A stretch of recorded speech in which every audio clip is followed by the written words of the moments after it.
The Colorado Buffaloes get destroyed on the road. 28-10 loss to Nebraska. Was down 28-0 at halftime. Nebraska was very vanilla in the second half. And the criticism is coming down hard for Coach Prime, for Shedeur, and for the entire Buffaloes team. Is the season already lost after just 2 games? Let's talk about it and some of the headlines coming from this game after the bumper. Stay tuned.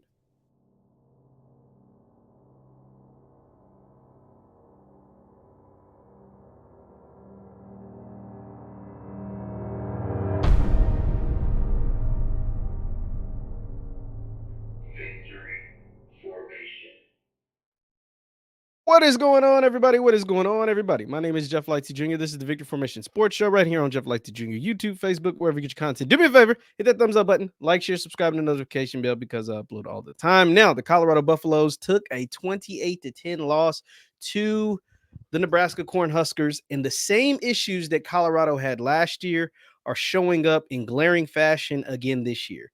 Offensive line play, terrible. Defensive line play, terrible. No pressure. 0 sacks. And the blame game is still happening between Coach Prime and Shedeur. Now it seems like more Shedeur on what is taking place with this team. Now let me go ahead and run game, terrible. 22 carries. Let's look at some of these let's look at the box score from this game and then get into some of the headlines that are coming from everybody. Shedeur Sanders, 23 of 38, 244, 1 touchdown, but one in a bad interception. But he was also sacked 5 times.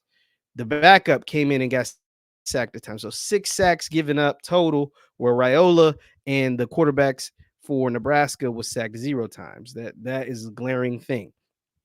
Let's go to the running game. 22 carries. Oh, snap.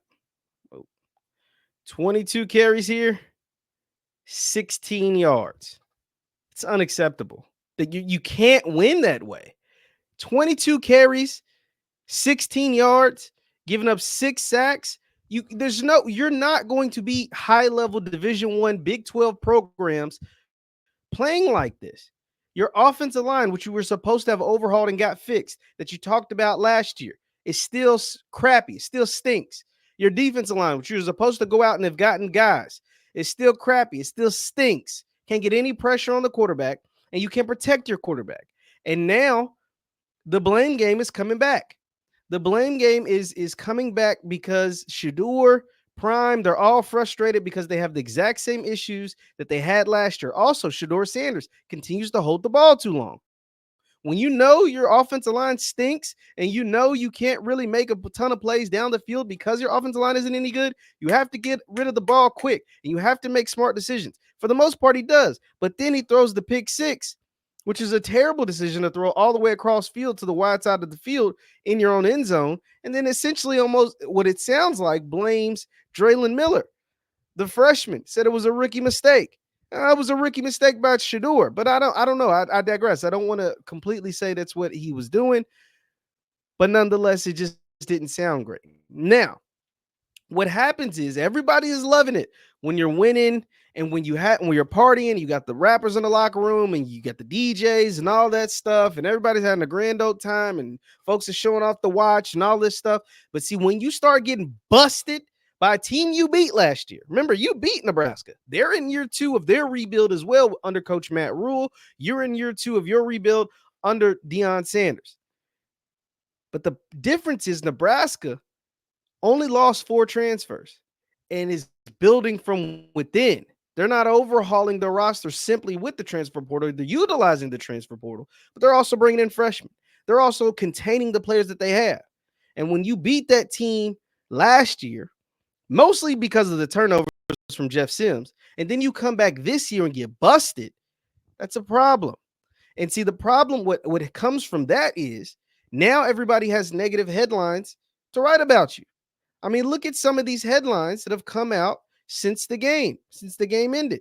This is just a simple Google search of Colorado football. If you just Google Colorado football, this is what pops up.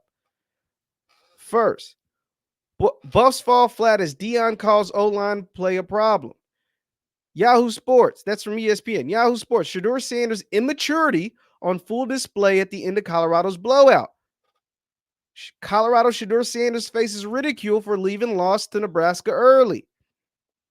Everybody is saying the same thing about Shedeur Sanders after Colorado. Oh, and by the way, when Shedeur Sanders leaves the field with 2 minutes left in the game, this is what happens.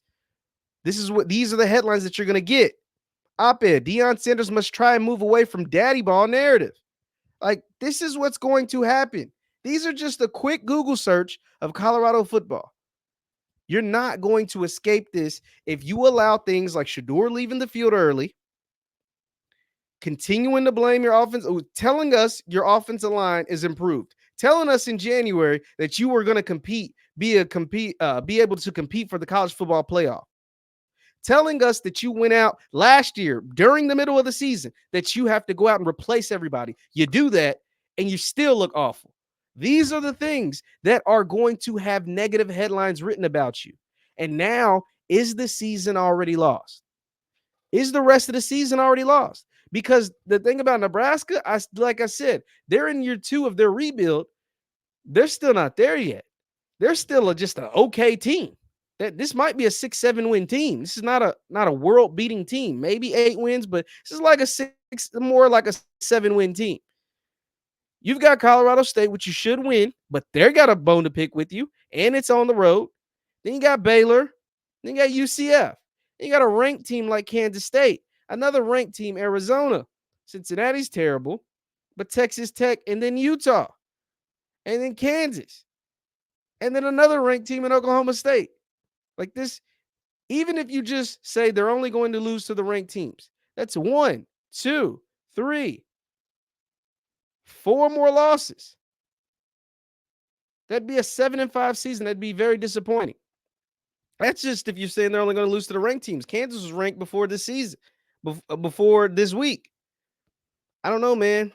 Like it is going to be really, really tough as you continue to play the blame game, and if you continue to allow, Shedeur to do things like leave the game early. If you continue to allow Shedeur to do things like put all the onus on everybody but himself.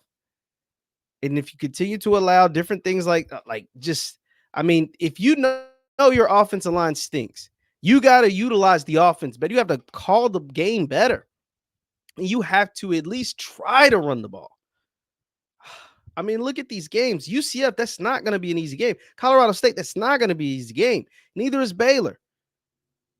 Kansas State, you're probably not winning that game. You're probably not winning this game. This is not going to be an easy game. This might be easy. Cincinnati's pretty terrible.